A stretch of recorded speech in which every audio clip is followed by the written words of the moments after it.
Mora Sarandos ou Framboesas buscan un oco nas plantacións da comarca do Salnés. Os froitos do bosque teñen moito potencial no medio rural. Son un produto cheo de vantaxes e que ademais teñen cada vez maior demanda. É un cultivo que é relativamente sinxelo de facer, empeza a ter bastante demanda e sería unha boa posibilidade para aproveitar terreos abandonados ou para complemento de rendas de outro tipo de explotacións. Incluso no tema forestal, para temas de montes veciñais que lle interesa diversificar a produción, pois pode ser un aliciente. O seu cultivo resulta positivo para o medio rural por moitos motivos. Poden recuperar terreos abandonados, fixan poboación, evitan incendios forestais e ademais crean riqueza e traballo. O rendemento destes cultivos hai que mirar tamén desde o punto de vista de xeración de man de obra, que decir, son interesantes no sentido de que crean emprego e ao mesmo tempo teñen uns precios en mercado que permiten o seu aproveitamento e entonces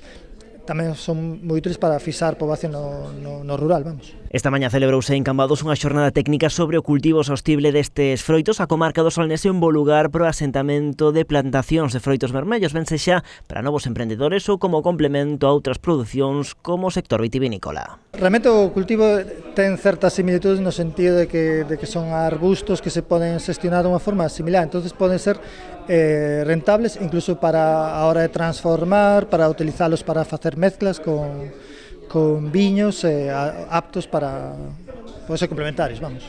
Esta xornada forma parte dun programa impulsado pola Deputación de Pontevedra en colaboración coa Asociación Sectorial Forestal Galega. O convenio entre ambas entidades inclúe asesoramento presencial e a distancia sobre o cultivo de froitos do bosque.